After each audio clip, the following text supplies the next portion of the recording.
In updates of the July 20th protest, Rao security officials have alleged that stone pelting by CJP protesters and political activists continued for several days in Delhi following the violence during the Parliament march over the alleged NEET undergraduate paper leak issue. According to the officials, the situation was controlled with security agencies exercising restraint to prevent further escalation. They claim that some political elements infiltrated the student protest and provoked violence. Officials have also shared details of alleged flashpoints along with reports of damage to government property during the demonstrations. Javed Hussain joins us on the broadcast chamber on this. Javed,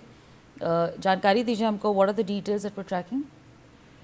और देखिए, जिस तरीके से CJP के जो समर्थक जिस तरीके से प्रोटेस्ट में शामिल हुए, उसके बाद उन्होंने जिस तरह से हिंसा हुई और पुलिस पे पथराव किया गया, जो आम सिविलियंस थे उन्हें भी चोटें आई, सरकारी गाड़ियों को डैमेज किया गया और साथ ही जो प्राइवेट व्हीकल्स है कुछ वो भी इसमें क्षतिग्रस्त हुआ है। और आपको बता दें कि 20 जुलाई से लेके और 25 जुलाई के बीच तक जब धर्मेंद्र प्रधान के इस्तीफे के दौरान भी जो है लगातार प्रदर्शनकारियों की तरफ से पथराव और उसके साथ आपको बता दें कि कई चीजें फेंकी गई थी रैपिड एक्शन फोर्स पर, दिल्ली पुलिस के पर। और साथ ही आपको ये भी बता दूं कि जिस तरीके से 20 जुलाई को जो हिंसा भड़की, उसके बाद पार्लियामेंट के पास जो प्रदर्शनकारी वहां पर पहुंचे थे उन्होंने भी पथराव किया था। और दिल्ली पुलिस के सोर्सेज के हवाले से इसमें कई सीसीटीवी फुटेज जो कि न्यूज एक्स पे एक्सक्लूसिव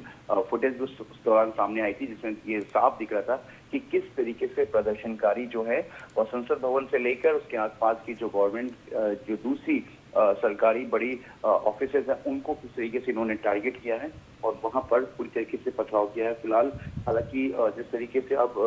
इस पे किस तरीके से एक्शन लेना है या नहीं लेना है, इसको लेकर दिल्ली पुलिस के टॉप ऑफिसर्स से बात कर रहे हैं, क्योंकि इस प्रदर्शन में जो शामिल प्रदर्शनकारी थे उन्होंने देश के पीएम के लिए भी शब्द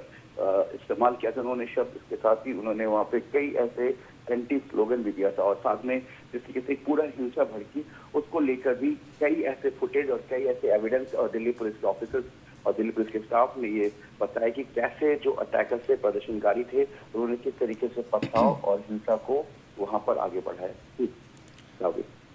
जी बिल्कुल जावेद, आपको बहुत बहुत शुक्रिया हमारे संग जुड़ने के लिए। We're going to leave it there and shift our focus to some more news coming in.